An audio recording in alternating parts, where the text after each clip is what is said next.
मेरी उम्र 20 साल थी। घर में पैसे की तंगी के चलते मैं गीता देवी के घर पर काम करने लगी। मैं बड़ी मेहनत से उनके घर का सारा काम करती थी।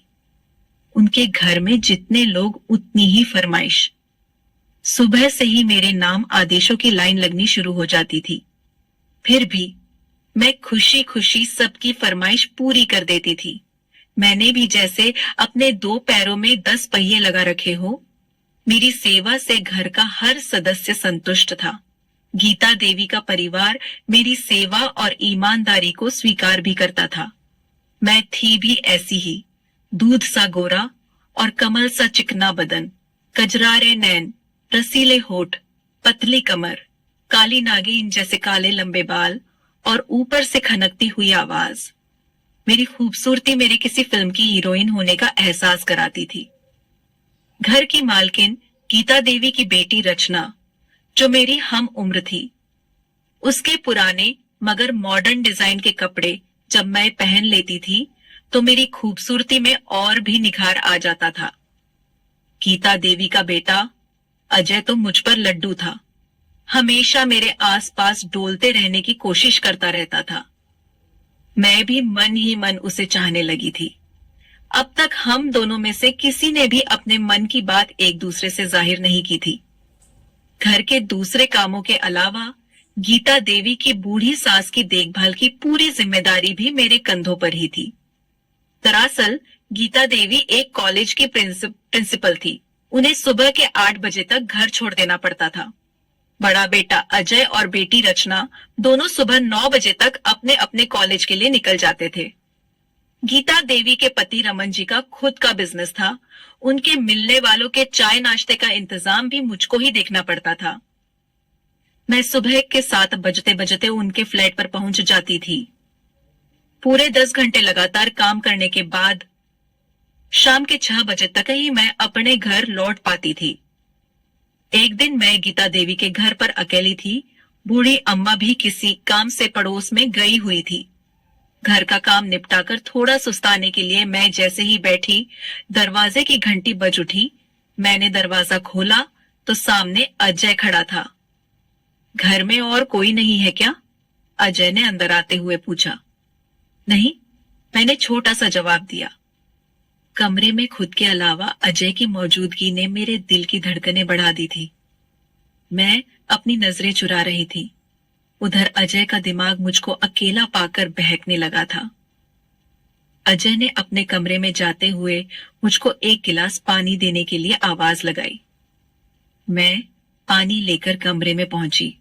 अजय ने मुझे गिलास मेज पर रख देने का इशारा किया। गिलास रखकर जब मैं लौटने लगी तो अजय ने मुझे पीछे से अपनी बाहों में कसकर जकड़ लिया। एक तो लड़की की गदरा, देह मुश्किल से मिली तन्हाई और मालिक होने का रोब। अजय पूरी तरह अपने अंदर के हैवान के आगे मजबूर हो चुका था। ये आप क्या कर रहे हैं साहब? मैं बुरी तरह डरी हुई थी।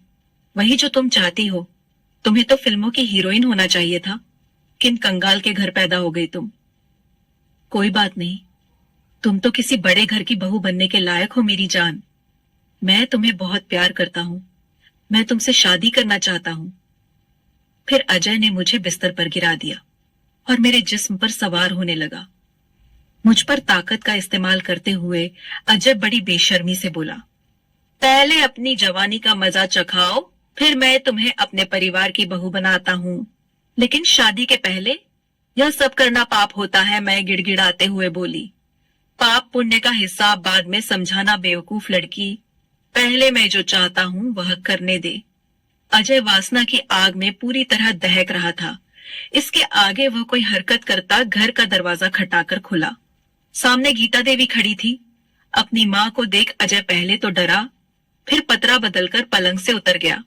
मैं भी उठ खड़ी हुई। ये सब क्या हो रहा है? गीता देवी चीखते हुए बोली। देखिए ना मम्मी, कैसी बदचलन लड़की को आपने घर में नौकरी दे रखी है। अकेला देखकर इसने मुझे जबरन बिस्तर पर खींच लिया। ये इस घर की बहू बनने के सपने देख रही है। अजय ने एक ही सांस में अपना कसूर मेरे सिर पर मार दिया। नहीं मालकिन नहीं, यह सच नहीं है कहते हुए मैं रो पड़ी। देख रही है मम्मी, कितनी ढीठ है यह लड़की। ये कब से मुझ पर डोरे डाल रही है, आज मुझे अकेला पाकर अपनी असलियत पर उतर ही आई। अजय सफाई देता हुआ बोला। मैं खूब जानती हूं इन छोटे लोगों को, अपनी औकात दिखाई देते हैं। अब मैं ही इसे काम पर नहीं रख सकती। गीता देवी मुझ पर आंखें रते हुए बोली। नहीं मालकिन, ऐसा मत कीजिए, हम लोग भूखे मर जाएंगे। मैं बोली, भूखे क्यों मरोगे, अपनी टकसाल लेकर बाजार में बैठ जाओ। अपनी भूख के साथ साथ दूसरों की भी भूख मिटाओ। घरों में झाड़ू पोछा करके कितना कमाओगी।